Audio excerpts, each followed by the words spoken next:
your names showing up for the second part of this series. And if you missed our first one, there is a recording on the CoreNet New York City YouTube channel of our first webinar series. We focused on addressing some of the gaps that exist within the social values or social metrics that exist in the ESG sector. And for this one, we're going to be focusing on placemaking and what does that mean? What are some metrics that we can start using and implementing within the real estate world to start discussing more meaningful metrics along the lines of social assessments? So I have two great panelists here who I'm going to introduce in a bit, but let me just introduce myself really quickly. I will be moderating this webinar. I'm a senior sustainability analyst at HLW, who is an architecture firm located internationally, and I help them with meeting the contractual requirements on various projects.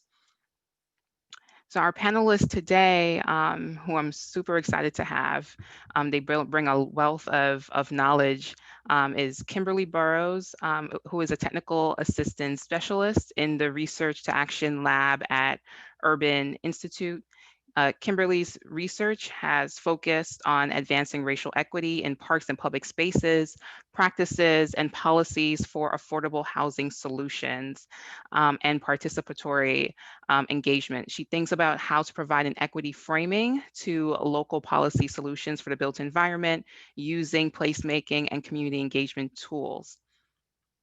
Within her technical assistance role, Kimberly works with local government agencies and nonprofits to build their capacity to tackle policy changes. She has advised local agencies on the equity impacts of placemaking, community-based nonprofits focused on housing stability and equity, and most recently, resident engagement approaches for municipalities exploring financial empowerment plans.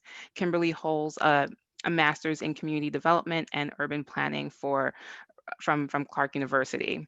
So she'll be our first panelist, and she'll be followed by Kendall Rathund, who is a senior associate at the Sorensen Impact Center, a group of data scientists, impact investors, community leaders, and storytellers that work with organizations across the globe to achieve and measure social impact.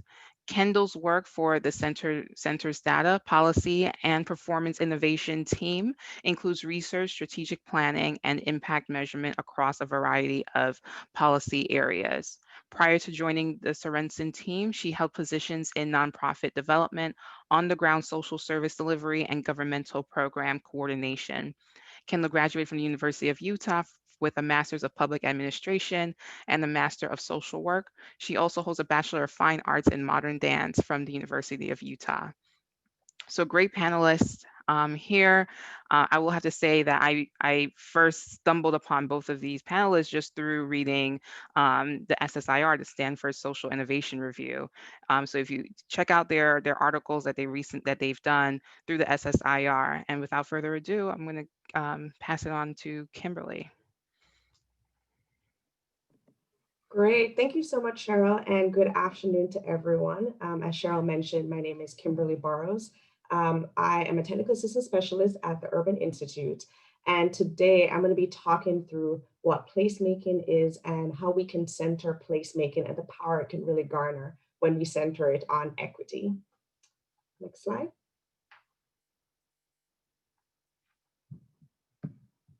So before we dig in, I actually want to share a personal story about how I began examining equitable placemaking. When I was a graduate student at Clark University, I lived beside a park that had a dilapidated playground, and it was a dust storm whenever the wind blew. Here's a picture of the park slide. It was very sad. No one came to the space, and arguably it might have been a hazard even if they were to come to the space. As part of one of my classes, I conducted community surveys to better understand how the residents thought about the space and what they would like to see done with it. For starters, I found that in my community surveys, there were not many children living in the community. And so it wouldn't have been a surprise that the playground was underutilized.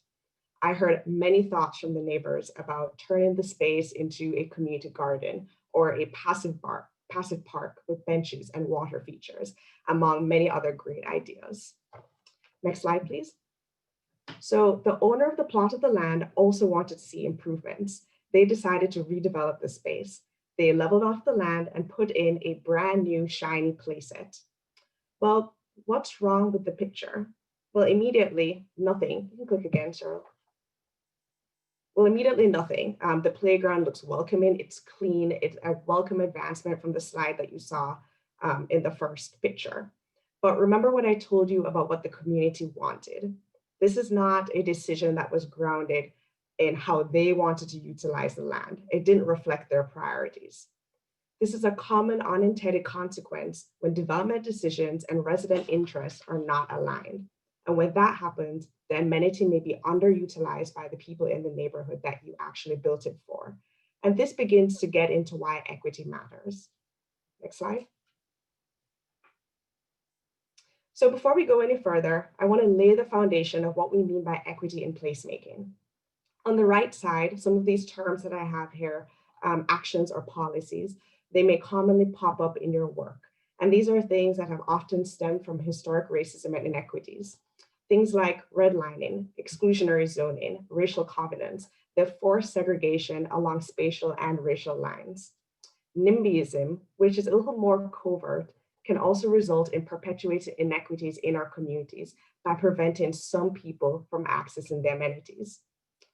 Now, when we think about equity, I wanted us to have a common definition to work off of. So throughout this presentation, I'm thinking about equity as a way in which we can ensure a person's identity does not determine their opportunities or outcomes. When equity is at the center, it begins to dismantle the historic injustices placed by some of these things that we see over on the right panel. And centered equity is not just about changing the usual approach, but it also changes the usual results. Next slide, please. So I want to get a quick temperature check of the room. Sheryl, do you mind putting up that poll? I'd love to learn how many of you have heard of the term placemaking? And if you have you done a placemaking project before? I'll give everyone a little bit of time to go ahead and complete that. Just 2 quick yes or no questions.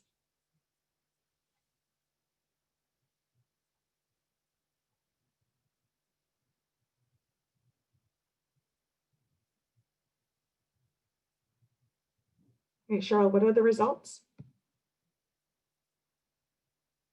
Okay, awesome. So it sounds like quite a few of you have heard of placemaking. No worries to those who haven't. We're going to talk about it a little bit more in today's presentation.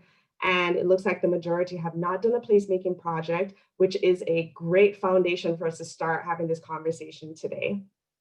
Awesome. So this is a placemaking definition that I like to use. It's from the Project for Public Places, which is based here in New York. Placemaking is a practice of designing places that reflect the priorities of the community and fosters a sense of belonging to improve resident quality of life. Next slide. So what exactly does this look like? I have a few photos here. So it looks like public parks. It looks like creating alleyway restaurants. It looks like over on the left side, you'll see there's a farmer's market. It looks like playgrounds, murals. Placemaking, there are things that can be either permanent or temporary. These are spaces that are either newly built or it's a preservation of existing space. And it has potential for any type of community. The demographic makeup doesn't matter. It's possible to do a placemaking project anywhere and everywhere, no matter the size of the city or the community. And this is something that's very important for us to think about during COVID, when the pandemic has really drawn people out of their homes and into public space. This is a time in which we can activate our public spaces in ways in which they can be meeting points for individuals that otherwise are cooped up inside the house. Next slide.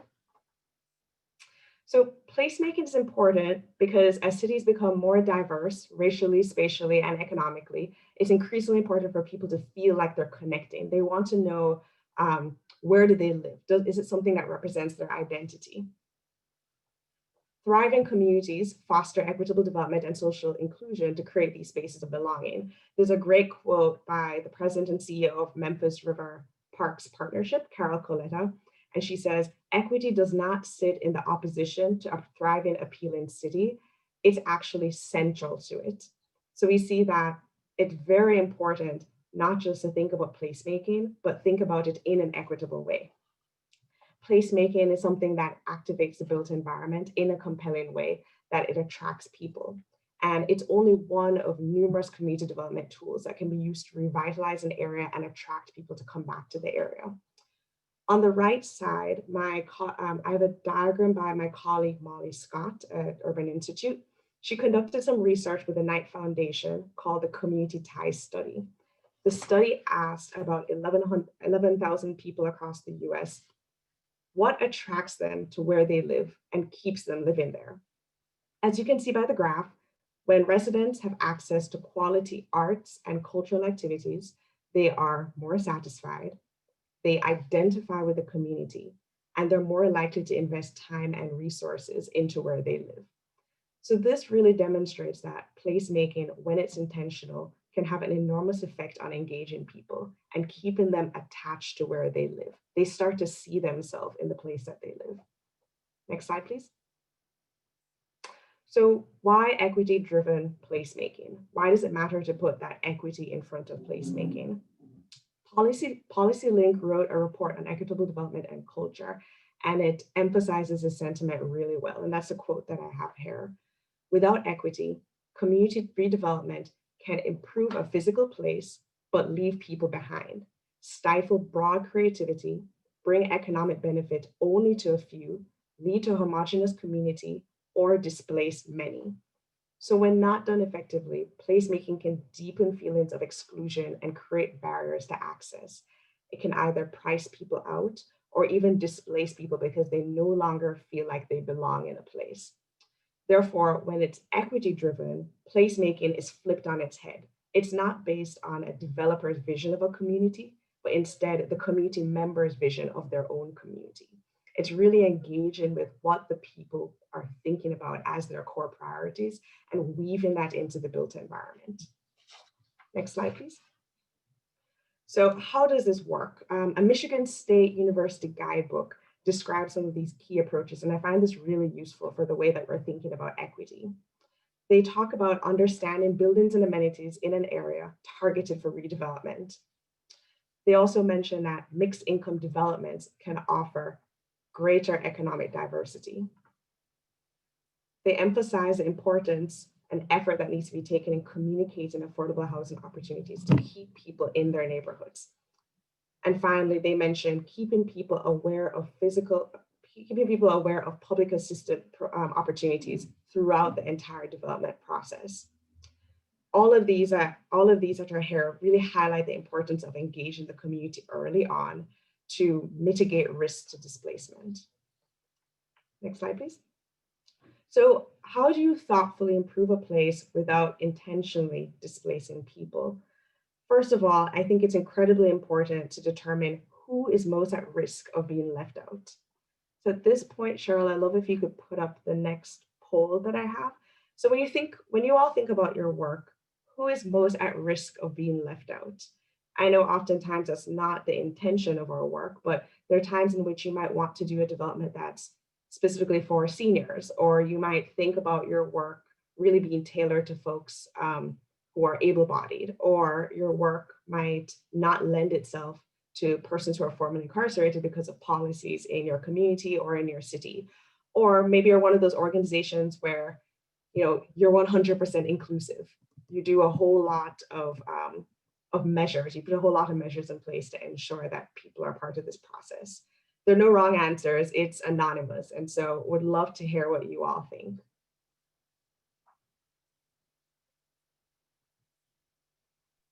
Marissa, I think we can go to the next to show the responses. Okay, well, first of all, I'm very surprised and want to commend anyone who selected this option about being inclusive. I think that that's really a great testament to thinking about how you can incorporate placemaking in your work. Definitely, I've heard very often in the development process where persons who are formerly incarcerated, very difficult based on policies to incorporate them in the process. And this is why when we think about placemaking, being able to activate public life, it's public life for everyone. And so being able to find creative, innovative ways, and also being very nimble in bringing some of these voices to the table, that's a way in which you can ensure that you're mitigating that risk of some of these folks being left out. Next slide, please.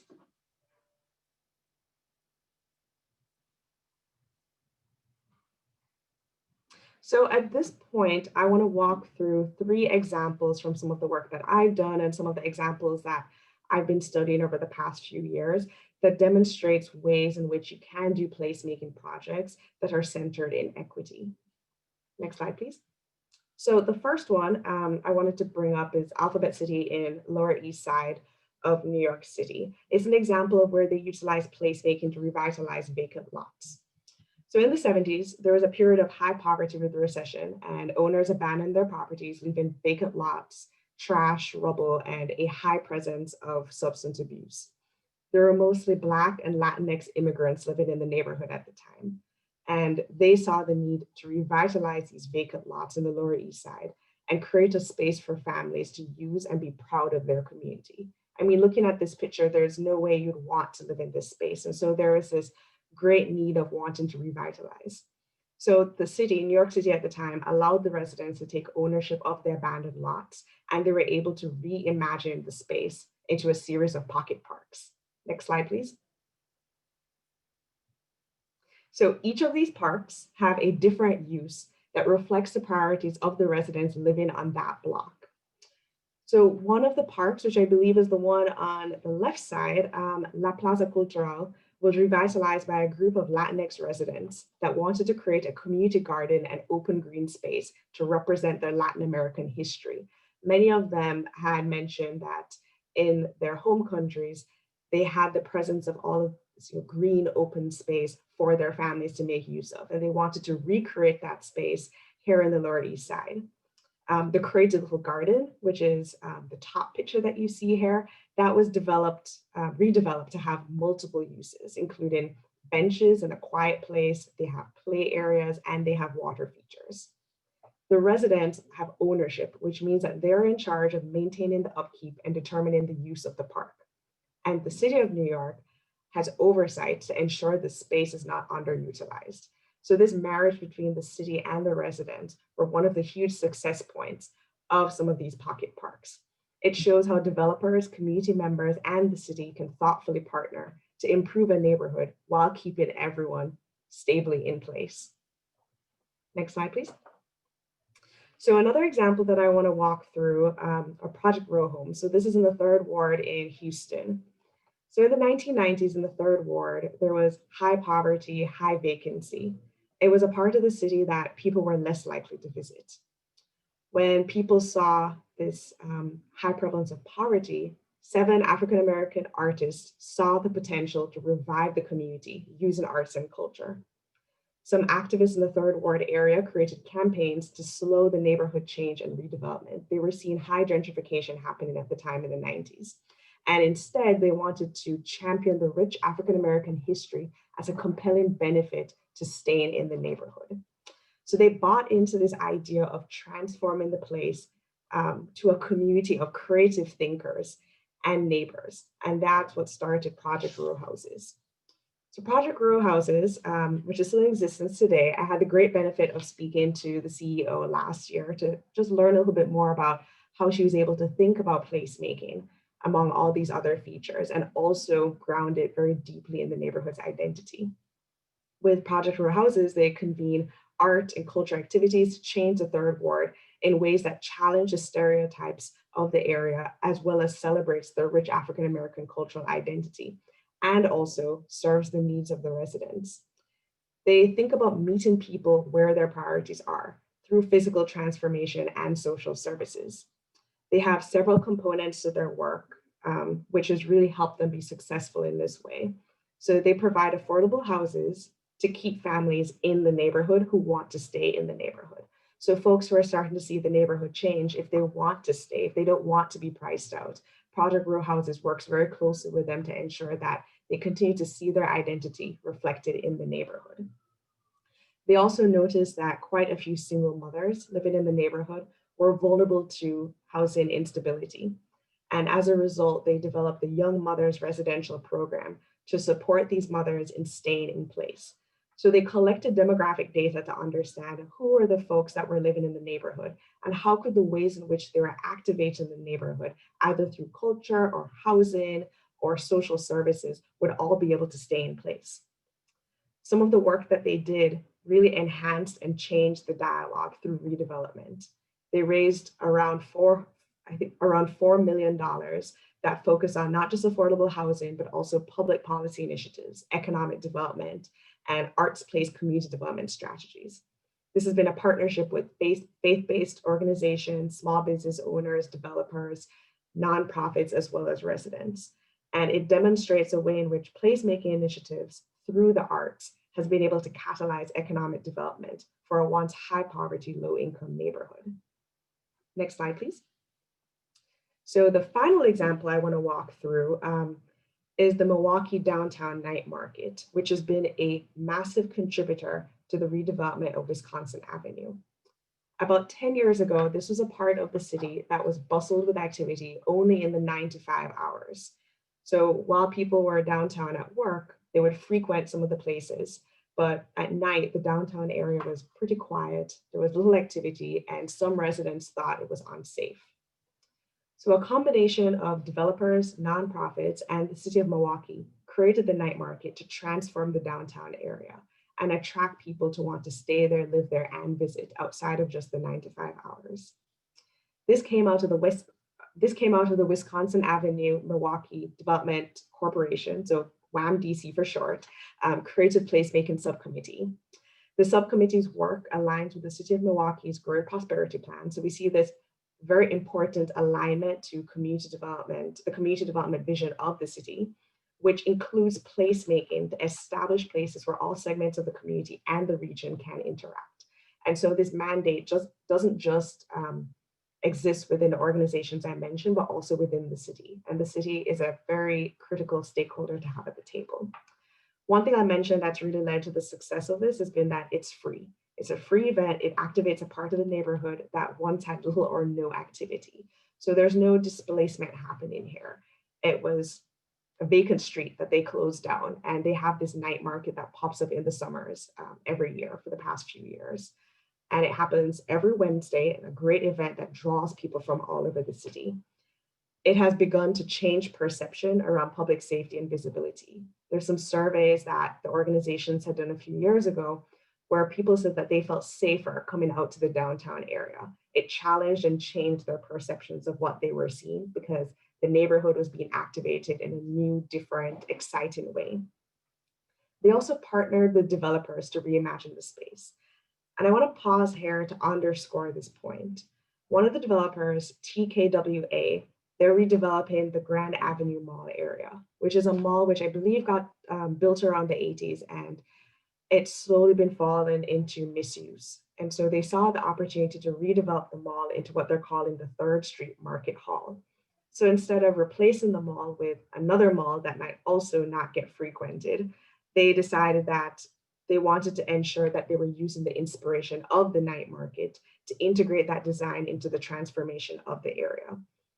They wanted to create something that was additive as well as engaging residents in the process.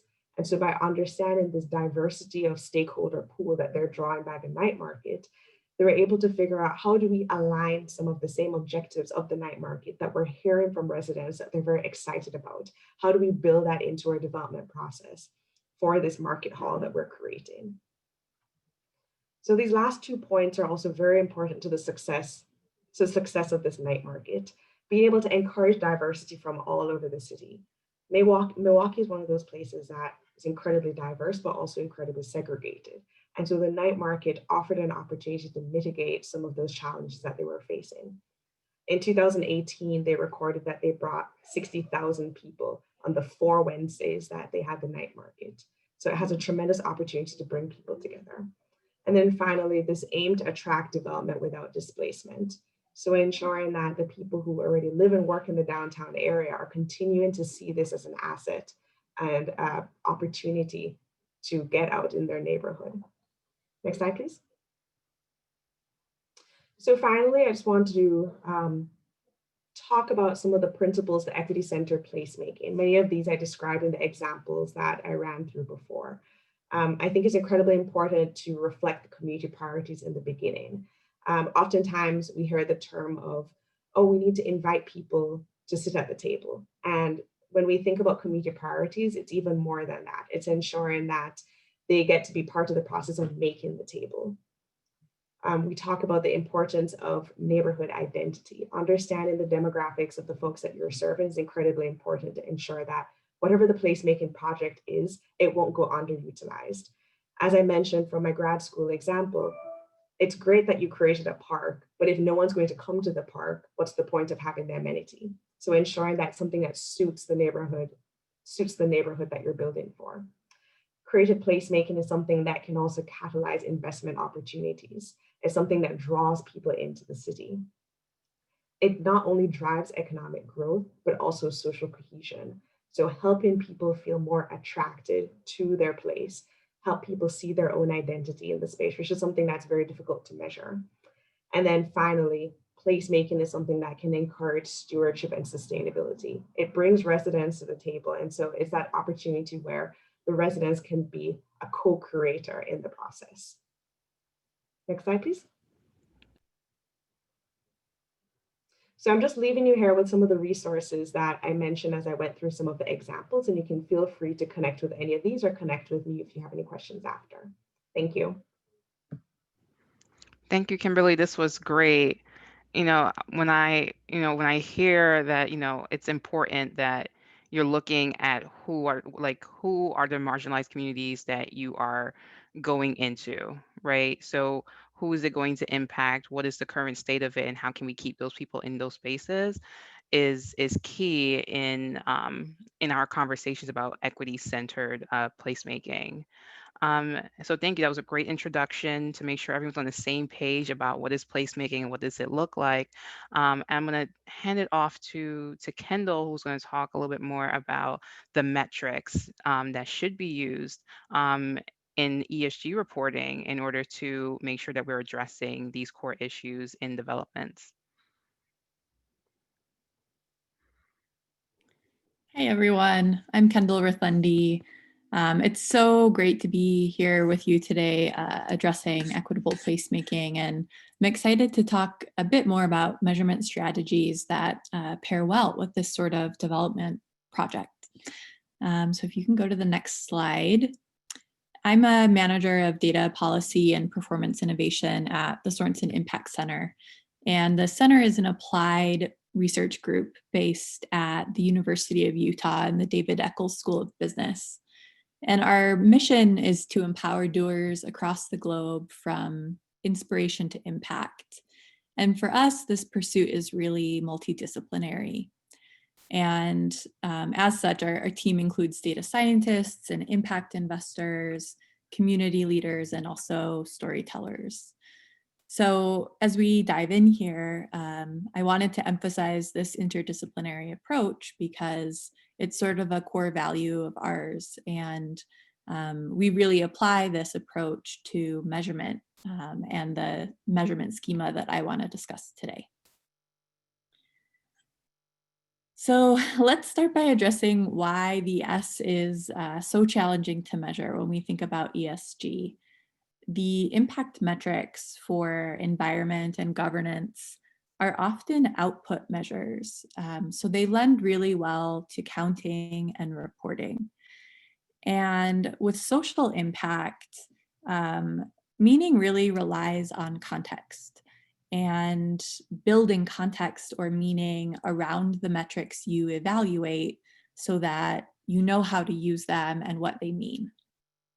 And the great news about ESG measurement and placemaking is that placemaking, by its definition, is very process-oriented. And so that process lends really well to digging in and understanding the context in social impact measurement. So if you go to the next slide, please.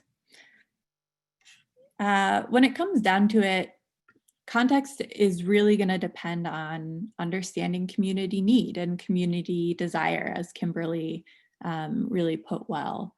And this data around need is an incredible tool for building understanding with your stakeholders. So there are a few steps and a few different types of data you can use to understand need. And at the center, we suggest these types of data are used in tandem, are paired together. So first, you can use quantitative metrics, numbers and statistics, and these really help you identify some key questions that you might be interested in. Qualitative data, which is really relying more on stories and experiences of people, collecting that data will help you theorize some answers to driving questions about the place that you're looking at. And pairing these two types of data will help you form what we call a theory of change, which is really a sort of hypothesis about what you think an action might result in. And theory of change will help you link the goal of your project to a measurement design. And so when it comes to embarking on this sort of data process, it's important to take ownership of it, really be in the driver's seat, because it requires work and interpretation, but is absolutely essential to share power in the process. Community need always needs to be defined by the residents. And if you're missing that key piece, your measurement is pretty meaningless. So just, remember, take ownership, but share power. So if we go to the next slide, please.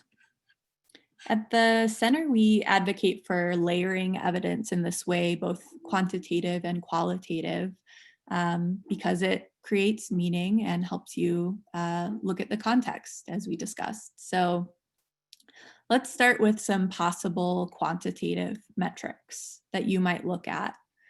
There is an abundance of public data available that you can use to glean sort of population level insights about the city, even the zip code that you might be working in. Sources include the American Community Survey and the CDC, and there are also a number of dashboards and tools that researchers have put together to help you glean insights from those big data sets that might seem sort of overwhelming. And to really put this data to work for you, you have to disaggregate, which means, piecing apart the data based on different types of people living there or different income levels. This will really help you to understand different experiences of residents, at least from a surface level perspective. And it also helps you compare one community to another community that you maybe saw a redevelopment happen or an incredible placemaking activity, and you want to see how those communities compare. And this data will really help you ask some great questions. So, who lives in the community? Do experiences differ based on race and income? What is it like for families with children? Are there families with children? And how long have residents lived there? Who's leaving? Who's staying? If they're leaving, where are they going? So based on this sort of initial view of the community using quantitative metrics, you can start to ask better questions. So if you go to the next slide, you can use qualitative data collection to really develop some theories, some answers behind those questions. So why might Black residents be migrating out of this community? What are some of the barriers to residents staying here long term? And so there are a few methods you can use to gather this qualitative information. So we're talking about interviews and focus groups and also surveys. And qualitative data is going to be a bit slower to collect because it really relies on engagement and understanding experiences. So while it may be a little bit uncomfortable, it's sort of the essential process in making the data work for you.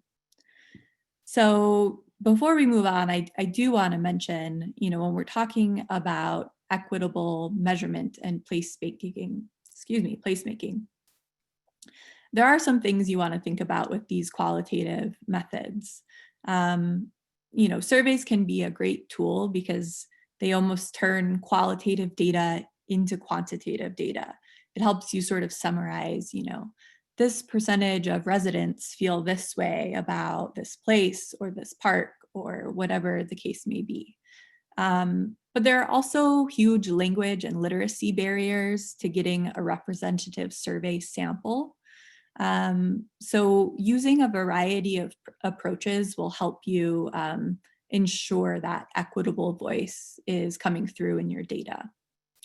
So if we go to the next slide, the key here with qualitative data is not to start from scratch. And,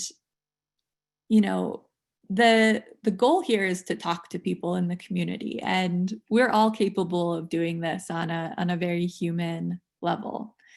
And when you start a qualitative data collection process, there are going to be assets in every community that you can draw from.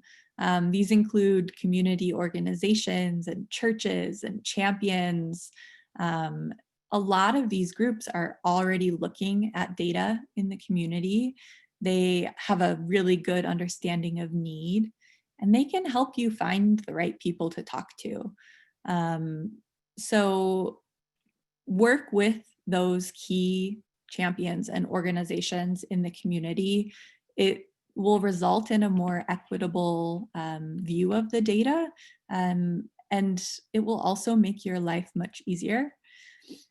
And I also want to stress that this data is valuable and it's important to pay people for their time. So, there's this sort of common misconception that people who volunteer their opinion in these sort of survey, data collection, focus group activities are the people who really care. And we know, especially now with all of us living through this pandemic, that time is really a valuable resource, and sometimes people have a voice and they need incentive to be there. So I think it's really an important value to consider in these types of activities. You go on to the next slide, please. So just to recap, at this point in the process, you've looked at some quantitative data. You have started to answer or theorize some questions that you might have about the place. And this is a great time to think about what's happening, what's the story, the narrative here, and to think about a theory of change. So if we do this with this development, this project, we think this will happen. And hopefully at this point, you can sort of hone in on a very small number of metrics that you can use to monitor that impact from start to finish. And using those metrics, you can establish some baseline data and also make some goals for what your benchmarks might be a year from now, 2 years from now. So an example that might come up in some of these data impact measurement activities, a common pattern is that low income populations have higher migration in and out of communities. So if you find with your development that migration patterns are maybe reduced, but the demographic balance of the population is the same. You have the same percentage of Black and Latinx residents. That might be a great indicator that you've increased stability for actual residents and made it a more inclusive community that people want to live in. So if we go on to the next slide, you know, the final thing I want to emphasize here is that placemaking and developments that, you know, as Kimberly mentioned, a number of these projects are sort of linked to broader long-term development goals in an area. And what I like about this data process, this impact measurement process, is that it will help you think about continuous improvement. Setting those benchmarks, checking in on your metrics and your measurement will help you continually engage the stakeholders that you need at the table. Data can be a really great tool for uniting people around a shared goal. And, you know, ultimately thinking about equity, we want to be sure that all those stakeholders remain at the table. If you're losing them, that's a great sign that something has gone wrong. So I will wrap up there and happy to address any questions and turn it back to Sheryl to lead us through that. Thank you so much, Kendall. Very informative about how to set both quantitative and qualitative metrics as we progress the conversation about equity-based placemaking. So as questions pour in, I will get started with some questions just to, you know, start it off. And this will go to Kimberly or Kendall. So what does funding look like for equitable placemaking? Maybe Kimberly, if you want to kick off. Sure, I can start with this one. So I think it depends. One thing that we've noticed with placemaking is that oftentimes funding comes from a diversity of areas and stakeholders. So as some of the examples I showed earlier in the presentation, the city was often at the table. And so having local government buy-in has been very critical in being able to catalyze funding for placemaking. So at the public level, you could use community development block grants or funding from CRA or CPA to leverage to do placemaking activities.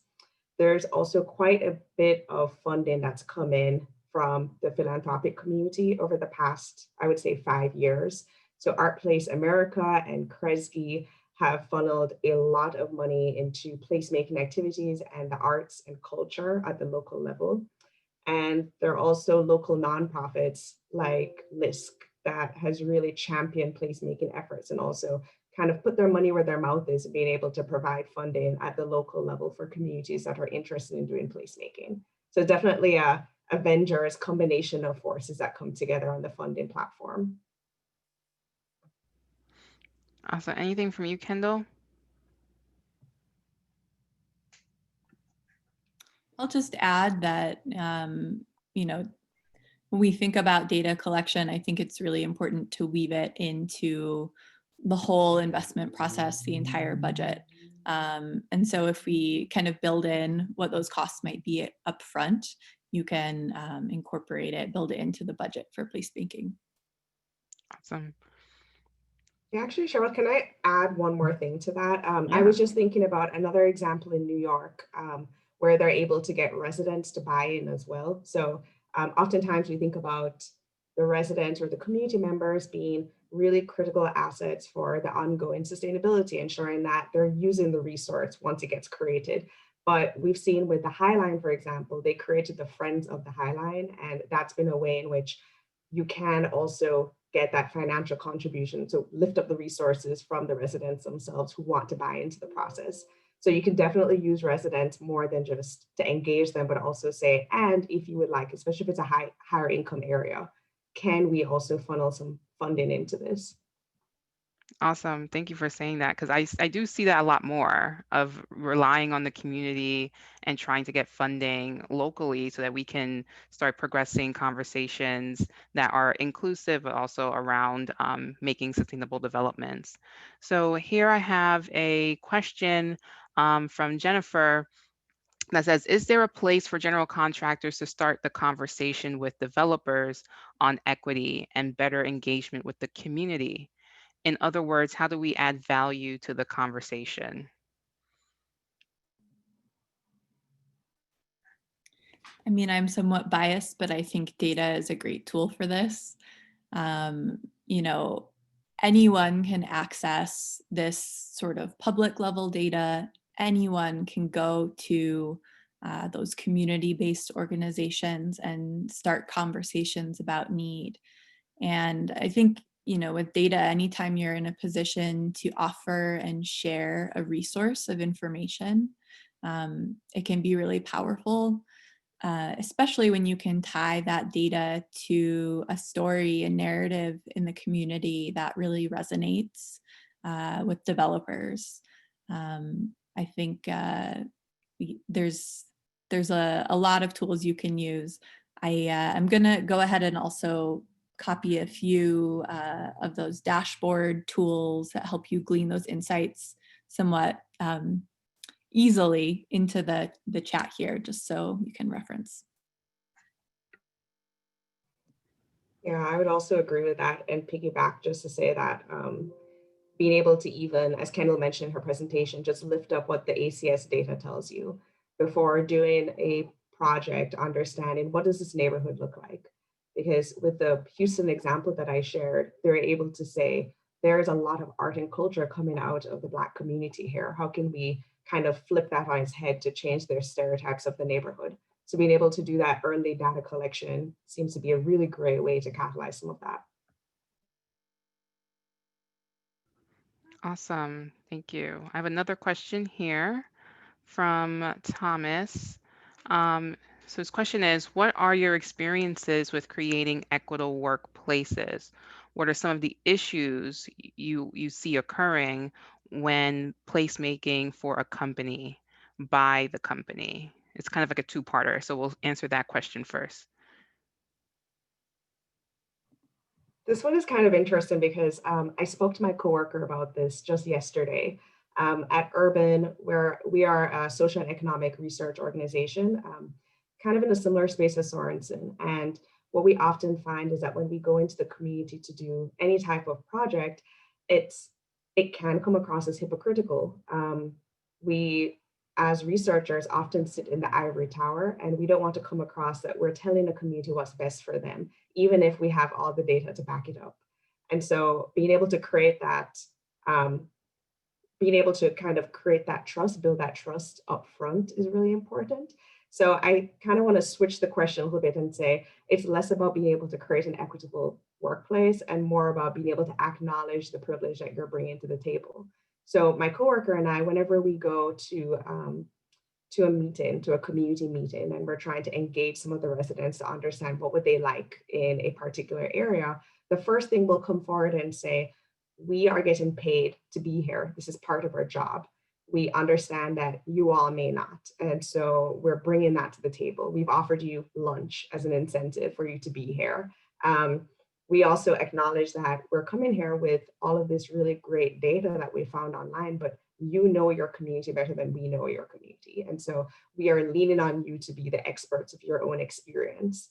And so being able to come from a place where your workplace itself or the staffing that you have may not be emulating the DEI goals that you're most interested in, you can still do some of this work within communities as long as you're upfront in saying, this is a standpoint that we're coming from and we're acknowledging that, but we want to create an experience that is diverse. How can we do that together? Awesome, thanks. Another question here. So we have about 6 minutes left, and I do want to touch a little bit on opportunity zones. And Kendall, I think you're the best fit for this. But what role do you see opportunity zones playing in supporting equity-based placemaking?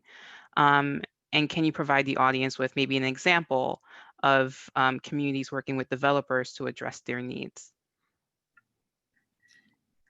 Yeah, so the Opportunity Zone incentive wasn't tied with data reporting or impact measurement, which was a huge lost opportunity for the legislation and the type of data that we can collect as a nation about developing.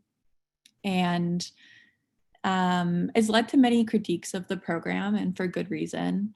And that's because there's really no sort of guide rails for ensuring that the incentive encourages equitable placemaking or development that benefits communities designated by OZs.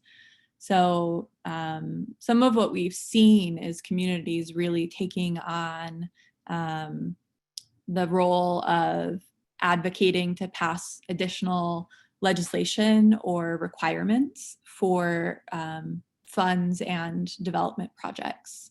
So, for example, in 2019, Alabama, the state legislature passed the Incentives Modernization Act, and this adds additional tax credits for investments in opportunity zones.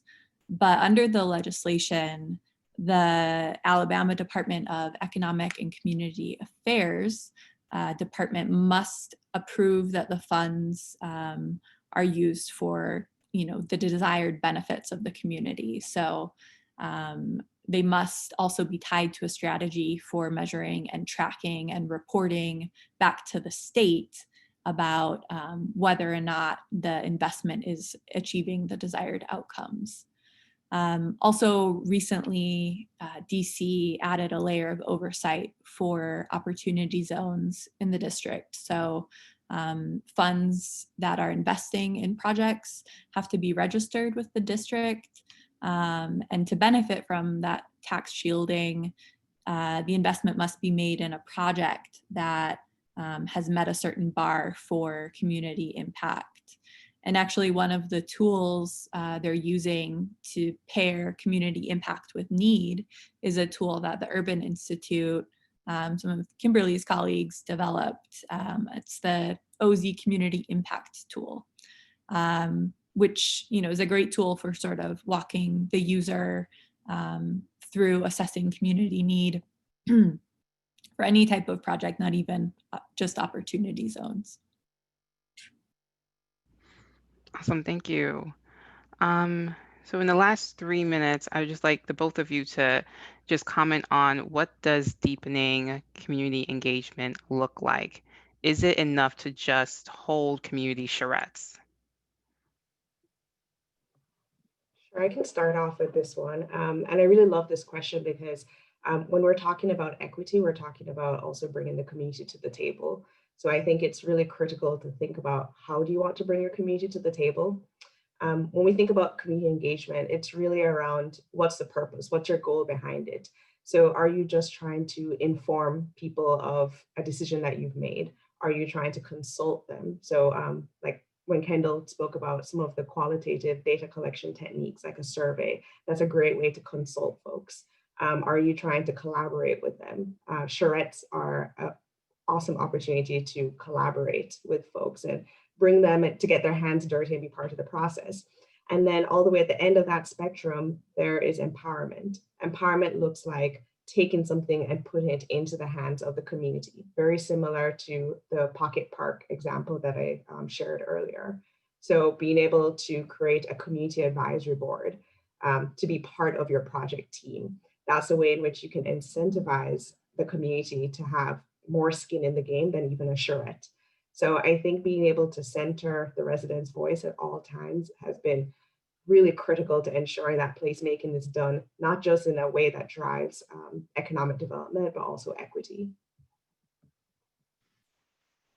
Yeah, I'll actually point to the early childhood community as an example for this question. A lot of organizations have found incredible success helping parents become advocates for early childhood.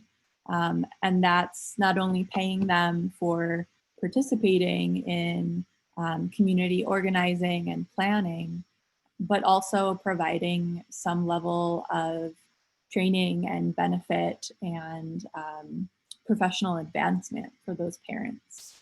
So I think there are a lot of creative ways to deepen engagement. And as Kimberly mentioned, the key is to think a little bit more long-term and to think about really benefiting the life and the experiences of the people you're engaging with. Awesome. It is 1:30. I'm going to be respectful of everyone's time. I want to say thank you to Kimberly and Kendall for your time, your expertise, and hopefully our audience here can take a lot of this information and start integrating it within their ESG reporting. It's important that we no longer just essentially disclose what is often seen as most convenient to a project, but really start tackling the issues at its core whenever we're doing developments. So without further ado, I just want to say thank you, and everyone should have a rest of your day, good rest of your day. Thank you. Thanks, everyone. Have a great day. Thank you.